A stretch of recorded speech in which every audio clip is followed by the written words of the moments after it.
A los 77 años, Alfonso Ucía dejó este mundo envuelto en una mezcla de silencio, respeto y profunda nostalgia. Su muerte, confirmada finalmente por su esposa tras semanas de rumores, no solo marcó el final de una trayectoria literaria y periodística excepcional, sino que también devolvió a la memoria colectiva la figura de un hombre que, a lo largo de 5 décadas, se convirtió en una de las plumas más singulares y discutidas de España. Para comprender por qué su desaparición ha causado tanto impacto, es imprescindible volver atrás, revisar su vida con un enfoque amplio, analítico y profundamente humano. Este primer capítulo explora sus orígenes, las raíces de su personalidad, su ascenso en el mundo de las letras y el contexto social y político que moldeó su estilo y su voz. Alfonso Ucía Muñoz Seca nació en Madrid en una familia en la que la literatura y la sátira no solo eran una tradición, sino casi una forma de ser.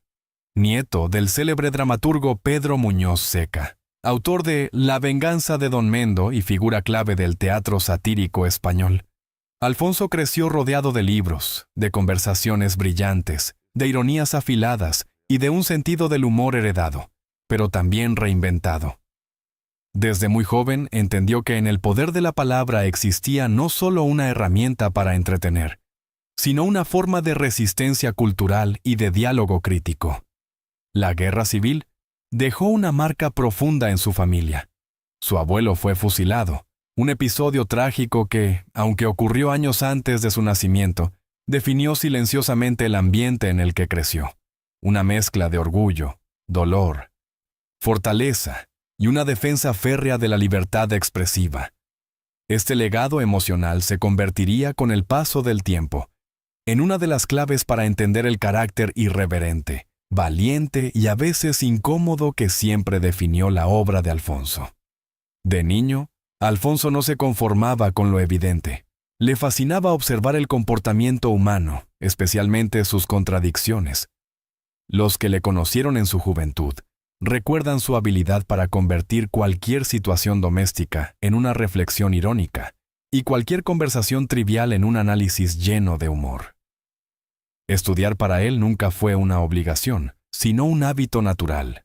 Su formación académica, centrada en humanidades, historia y literatura, reforzó esa vocación precoz por el lenguaje, los matices y la construcción de personajes. En la España de la posguerra tardía, donde la censura coexistía con un deseo profundo de renovación cultural, Alfonso forjó su identidad intelectual. Se interesó por la sátira política, el comentario social y la crítica literaria, pero siempre desde un prisma que mezclaba elegancia con mordacidad. Aunque muchos lo asociarían más tarde a posiciones conservadoras, su pensamiento era más complejo que una simple etiqueta ideológica. Era un defensor de la tradición, sí, pero también un vigilante de sus excesos, un observador crítico, un narrador que entendía que el humor podía ser un arma de denuncia tan poderosa como cualquier manifiesto. Su primera incursión profesional en la prensa llegó en los años 60 y 70, un periodo convulso y decisivo para España. A medida que el país se encaminaba hacia el final de la dictadura y posteriormente hacia la transición democrática, Ucía se situó en un espacio singular. No fue un revolucionario en el sentido convencional, pero tampoco un defensor acrítico del sistema. Su estilo, directo, elegante, irónico, a veces implacable, se convirtió rápidamente en un sello distintivo. Cada artículo suyo parecía tener una doble capa, una visible, aguda y clara, destinada al lector general, y otra interna, más profunda, para quienes entendían los matices políticos y socioculturales del momento.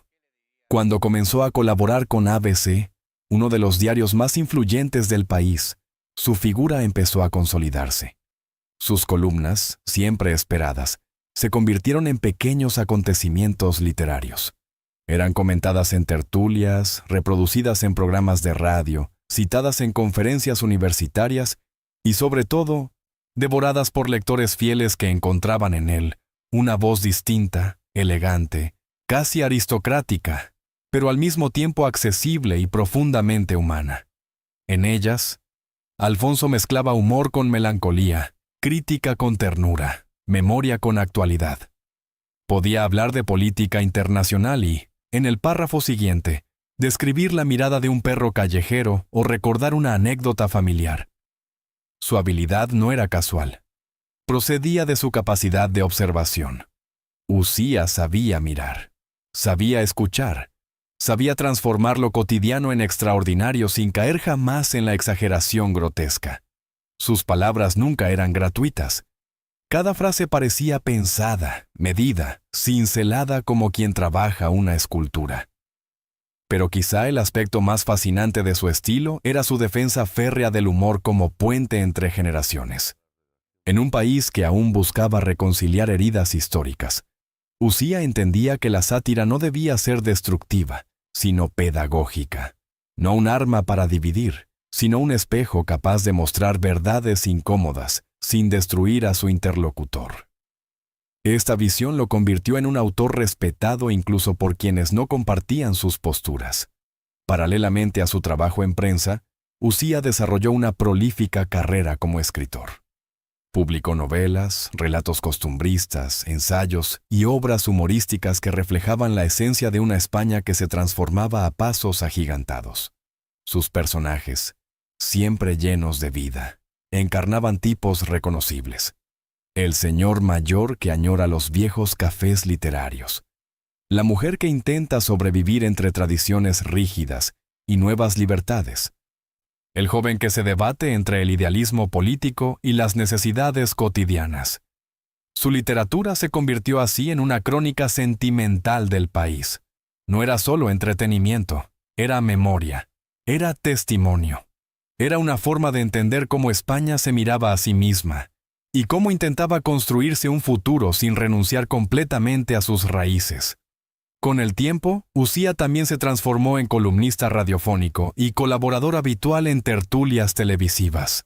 Su voz grave, mesurada, siempre acompañada de una sonrisa casi imperceptible, lo convirtió en un comunicador magnético. No buscaba provocar gratuitamente, buscaba hacer pensar. Sus intervenciones estaban llenas de elegancia, incluso cuando las discusiones se volvían tensas. No se dejaba intimidar, pero tampoco intimidaba. Era un observador, un analista, un hombre que prefería la ironía inteligente al grito o la confrontación vacía. A medida que avanzaban los años 2000, y con la irrupción de nuevas formas de comunicación digital, su figura se mantuvo sorprendentemente vigente. La nueva generación, acostumbrada a la velocidad de las redes sociales, encontró en Usía una figura distinta. Un escritor que invitaba a frenar, a leer con calma, a observar los matices del mundo antes de emitir juicios apresurados. Su estilo se convirtió, paradójicamente, en un refugio en tiempos de inmediatez.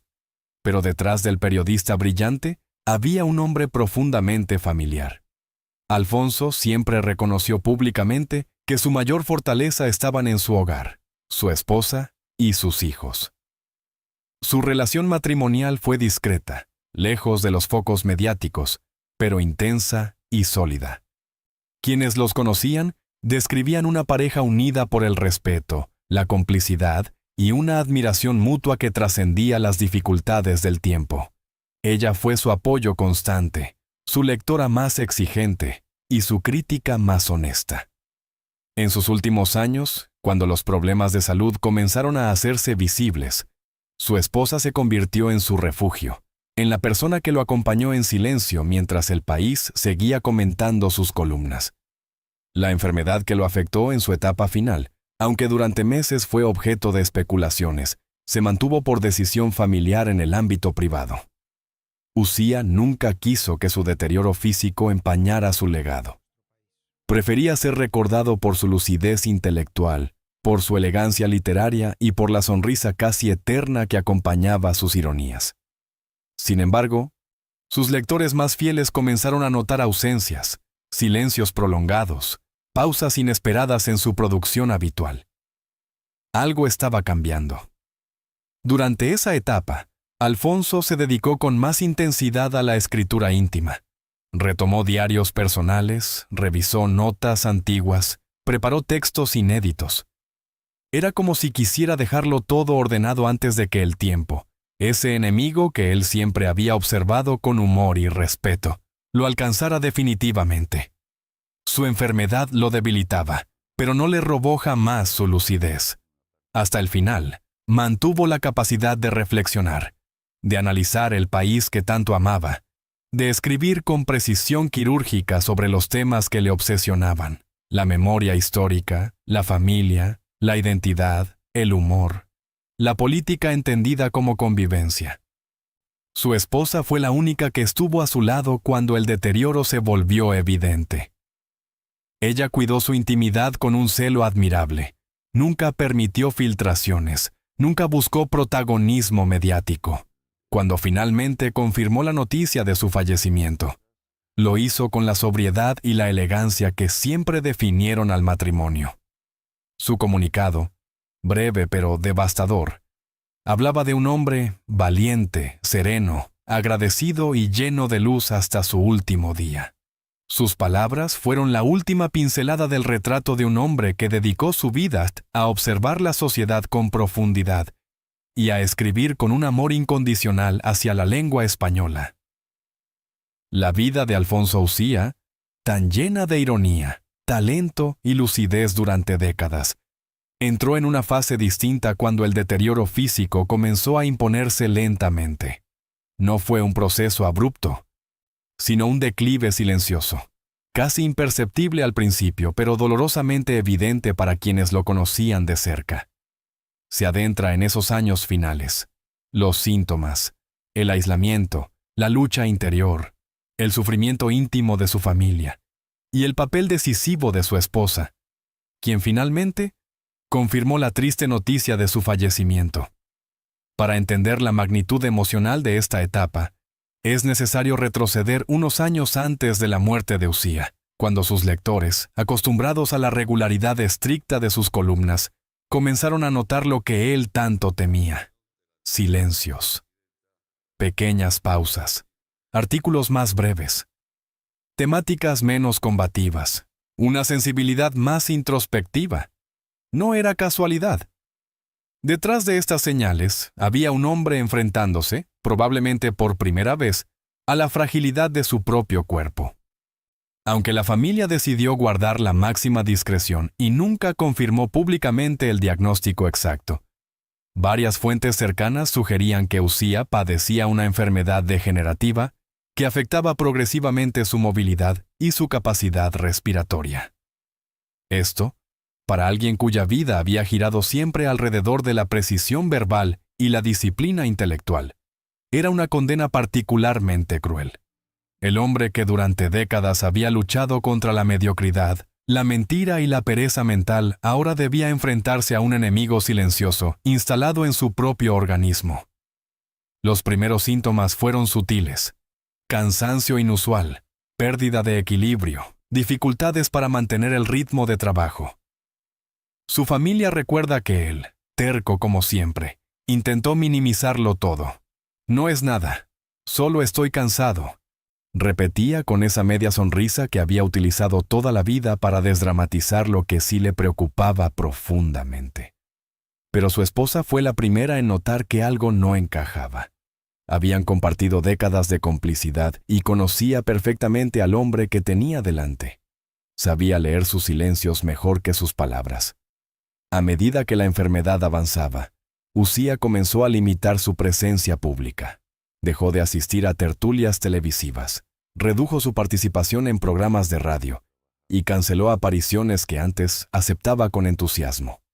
El escritor que siempre había disfrutado del debate, que se alimentaba intelectual y emocionalmente del intercambio de ideas, se vio obligado a replegarse.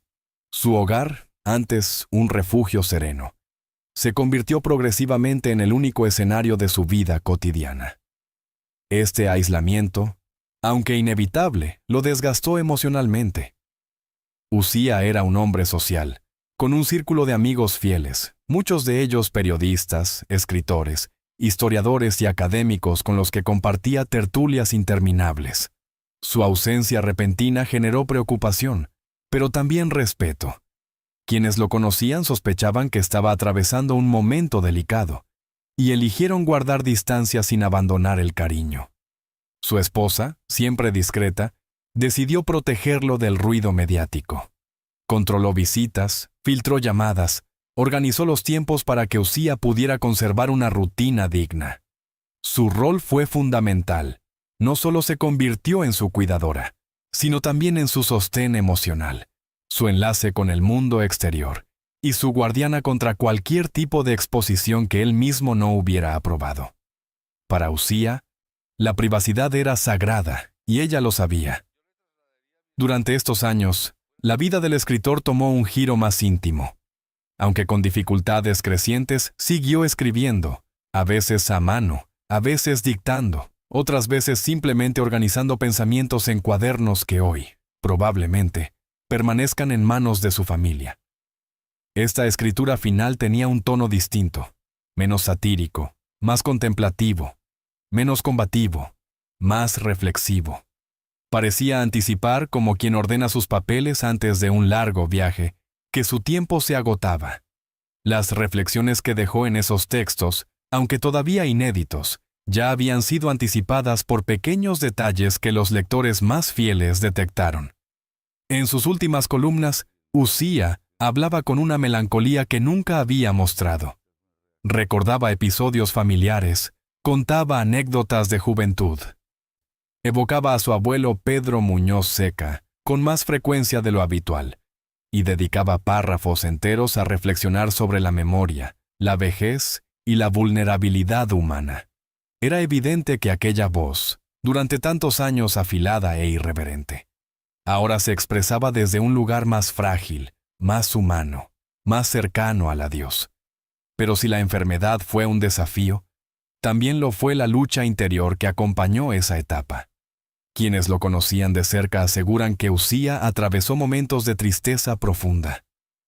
El hombre que siempre había sido dueño de su pluma, de su agenda, de sus ideas, comenzó a sentir cómo la dependencia se apoderaba de su vida diaria.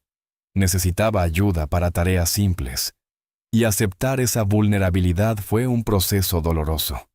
Sin embargo, lo hizo con la entereza que caracterizaba a los hombres de su generación, sin quejas, sin dramatismos innecesarios, sin renunciar a la dignidad que siempre había defendido. Su relación con el tiempo también cambió. Antes, Uzía vivía inmerso en la actualidad, en la urgencia del análisis político y social. Ahora, sus días transcurrían con un ritmo más lento, casi contemplativo. Se levantaba tarde, dedicaba horas a leer, aunque cada vez con más dificultad, y conversaba con su esposa sobre recuerdos y proyectos que tal vez nunca verían la luz. Algunas tardes, cuando el estado de salud lo permitía, recibía visitas de amigos íntimos. Las conversaciones ya no eran tan largas como antes, pero estaban cargadas de emoción y gratitud. Todos sabían que el tiempo era limitado. En los últimos meses, el deterioro se aceleró. Su esposa, que había mantenido el secretismo durante todo el proceso, tuvo que enfrentar la realidad que había tratado de postergar. Alfonso ya no podía escribir, apenas podía caminar, y necesitaba atención médica constante. Los médicos recomendaron cuidados paliativos en casa, algo que él mismo había pedido tiempo atrás. Quería despedirse desde su hogar, rodeado de su familia, sin cámaras, sin titulares, sin especulaciones. La prensa, consciente del silencio prolongado, comenzó a publicar rumores sobre su estado. Algunos eran respetuosos, otros sensacionalistas.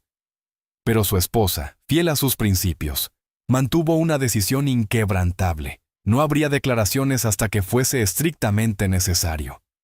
Alfonso no quería convertirse en noticia por estar enfermo. Quería ser recordado como un escritor, no como un paciente. La noche antes de su fallecimiento, según relató su esposa más tarde, Uzía estaba sereno. Habló poco, pero sus palabras fueron claras. Agradeció el amor recibido, expresó su preocupación por la familia y dedicó unos minutos a recordar a su abuelo, a quien sentía especialmente cercano en esos momentos. La vida es un teatro del que salimos cuando baja el telón, dijo con una voz casi susurrada. Ella lo escuchó en silencio, sabiendo que aquellas frases serían las últimas de una vida entera dedicada a la palabra. Su muerte llegó en calma, sin sufrimiento visible, rodeado de la dignidad que tanto había defendido.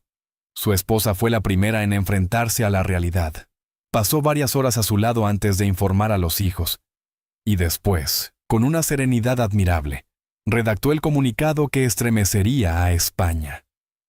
Con profundo dolor, confirmo el fallecimiento de mi marido, Alfonso Ucía. Se ha ido en paz, acompañado de su familia, después de una larga enfermedad que hemos vivido en silencio y con respeto. Agradecemos las muestras de cariño y pedimos discreción en estos momentos tan difíciles. La noticia se propagó en cuestión de minutos. Periódicos, radios, televisiones y redes sociales comenzaron a rendir homenaje a un hombre cuya muerte simbolizaba el final de una época. No era solo el adiós de un escritor. Era el adiós a una manera de entender el humor, la crítica y la elegancia literaria. La noticia, confirmada oficialmente por su esposa, no tardó en convertirse en tendencia nacional.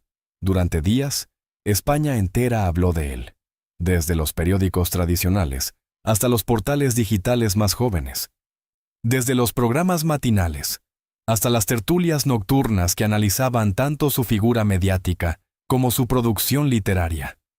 Era evidente que su ausencia abría un vacío difícil de llenar.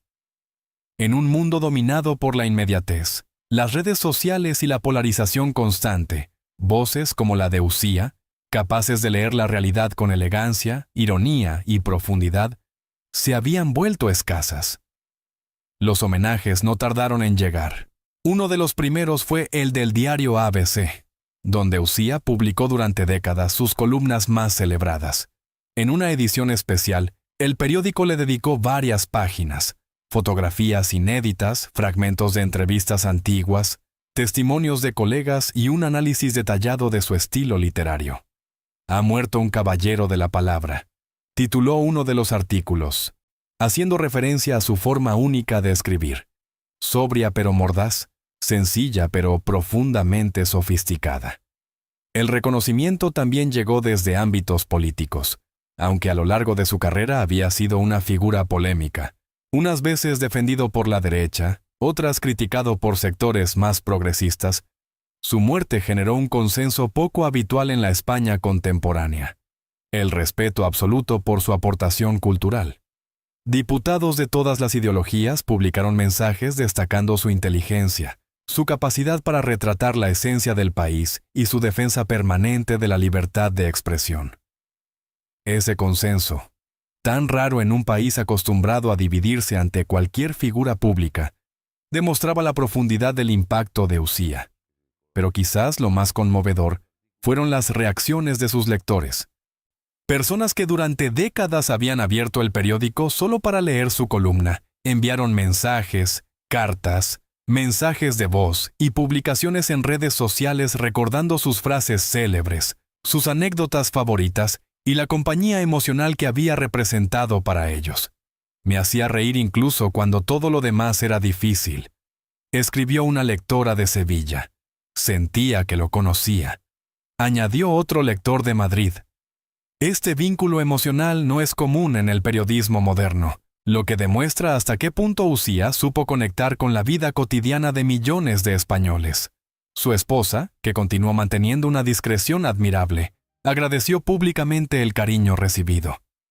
En una breve declaración, mencionó que Alfonso había pasado sus últimos años preocupado no por su legado literario, del cual nunca fue vanidoso, sino por el país que dejaba atrás. «Le dolía España», dijo. Esa frase resonó profundamente en la opinión pública, ya que quien conocía su obra sabía que, detrás de su ironía y de sus críticas, había siempre un profundo amor por la cultura y la identidad españolas. La familia organizó un funeral privado, tal y como él lo había pedido. La ceremonia, sencilla pero emotiva, estuvo marcada por una atmósfera de serenidad. No había cámaras, no había discursos políticos ni menciones públicas. Solo música suave, algunos textos suyos leídos por familiares y la presencia silenciosa de quienes realmente habían formado parte de su vida íntima. El escritor, que durante años había estado expuesto al escrutinio público, encontró así un descanso final en la intimidad que había defendido con tanto esfuerzo en sus últimos meses. Tras su muerte, universidades y centros culturales comenzaron a organizar mesas redondas para analizar su obra. Su estilo satírico, influenciado por la tradición familiar de Muñoz Seca, fue objeto de estudios literarios que destacaban su habilidad para construir personajes con pocas palabras, su dominio de la metáfora y su capacidad para diseccionar la sociedad española con un humor que iba más allá de la superficialidad. A diferencia de muchos columnistas contemporáneos, Ucía tenía un profundo respeto por la historia literaria del país, algo que se apreciaba en cada uno de sus textos, incluso los más breves. En particular, los especialistas coincidían en un aspecto. El humor de Ucía no era un simple entretenimiento, sino un vehículo de pensamiento crítico. Su ironía, a veces aguda, a veces tierna, no pretendía destruir, sino iluminar. No buscaba ridiculizar, sino evidenciar contradicciones. Esta manera de entender el humor, alejada del cinismo que domina parte de la comunicación actual, es una de las razones por las que su obra sigue siendo relevante incluso después de su muerte. En paralelo, surgió un debate interesante sobre el papel del columnismo en la sociedad del siglo XXI. Había espacio para voces como la suya en un mundo dominado por titulares rápidos y opiniones efímeras. Muchos afirmaban que sí, precisamente porque Ucía representaba lo contrario: pensamiento lento, humor pausado, elegancia verbal. En un entorno donde la velocidad parece imponerse a la profundidad, su estilo se revalorizó como un recordatorio de que la literatura, incluso en formato periodístico, tiene un poder transformador que la inmediatez digital no puede reemplazar. Con el paso de los meses, comenzaron a surgir proyectos para recopilar sus textos inéditos. Su familia, especialmente su esposa, confirmó que Alfonso dejó numerosos manuscritos, reflexiones y columnas sin publicar. Algunos eran revisiones de temas contemporáneos, otros eran memorias personales. La publicación de este material podría ofrecer una última ventana a su pensamiento, una especie de testamento intelectual que permitiría a las nuevas generaciones descubrir aspectos desconocidos de su personalidad y su proceso creativo. La relevancia de su figura también se extendió a la esfera histórica. Alfonso Ucía no fue solo un cronista de su tiempo. Fue un puente entre la España del pasado, la de los cafés literarios, la sátira teatral, las tertulias intelectuales, y la España moderna, dinámica y digitalizada. Supo adaptarse a los cambios sin renunciar a su esencia, manteniendo siempre un equilibrio entre tradición y modernidad. Su vida y obra se convirtieron así en una metáfora de la evolución cultural del país. En este punto, es imposible no reflexionar sobre la dimensión humana de su legado. Más allá del escritor, del periodista, del comunicador brillante, Alfonso fue un hombre profundamente familiar. Sus hijos lo recuerdan como un padre cariñoso, exigente pero justo, siempre dispuesto a compartir un consejo, una broma o un libro. Su esposa, la figura clave en sus últimos años, insiste en que lo más admirable de él no fue su carrera pública, sino su capacidad para amar con discreción, para proteger a los suyos y para mantener su sentido del humor incluso cuando la enfermedad avanzaba sin tregua. Ese aspecto íntimo, que rara vez aparecía en la prensa, emerge ahora como un componente fundamental de su legado. Los grandes escritores no solo se definen por lo que publican, sino también por la huella emocional que dejan en quienes los conocieron. En este sentido, Alfonso Ucía fue un hombre completo, exitoso en lo profesional, íntegro en lo personal, coherente hasta su último aliento. Con su muerte, también se reabrió el debate sobre el papel del humor en la sociedad española contemporánea. Muchos columnistas jóvenes lo citaron como referencia, reconociendo que su capacidad para reírse de sí mismo y del país era un ejemplo de madurez intelectual. En una época donde la sensibilidad social es extrema y las opiniones se interpretan con rigidez, su humor representaba una forma de libertad, una manera de desactivar tensiones sin eliminar la crítica. No podría concluir sin mencionar la relación casi simbólica entre su vida y la de su abuelo, Pedro Muñoz Seca. La tragedia de su familia durante la Guerra Civil, la defensa del humor como herramienta de expresión y la fidelidad a una visión estética particular, conectan a ambos en una línea genealógica que trasciende lo biológico. Con la muerte de Alfonso Ucía, se cierra uno de los últimos capítulos de una saga literaria, cuya impronta en la cultura española es incuestionable.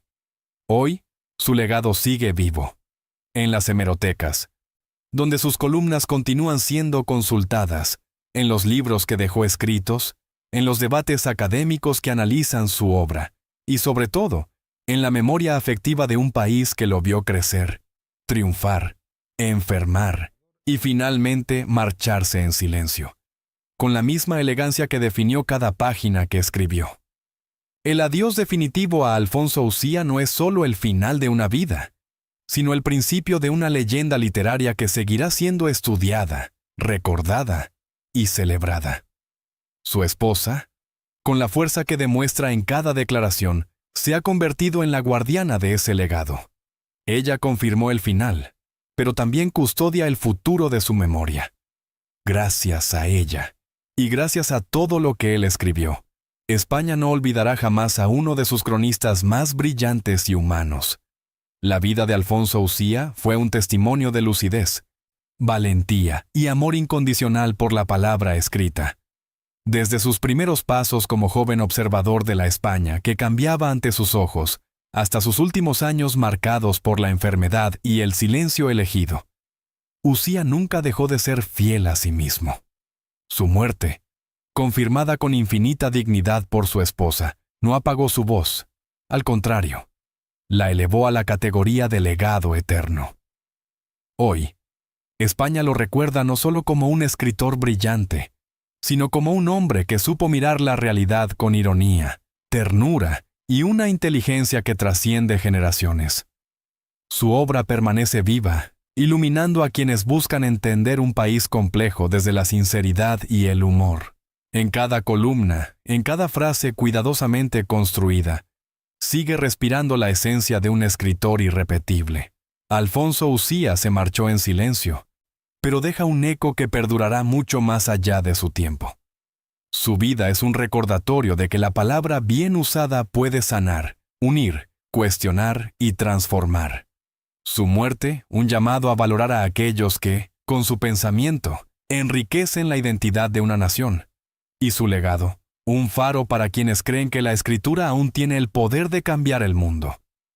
Si esta historia te ha emocionado y deseas seguir descubriendo relatos profundos, conmovedores y llenos de humanidad sobre las figuras que han marcado nuestra cultura, te invito a suscribirte a nuestro canal. Suscríbete, activa la campanita y acompáñanos en cada nueva publicación. Cada semana te traemos historias exclusivas, análisis detallados y narraciones que no encontrarás en ningún otro lugar. Gracias por tu apoyo, gracias por leer. Y gracias por mantener vivas estas historias.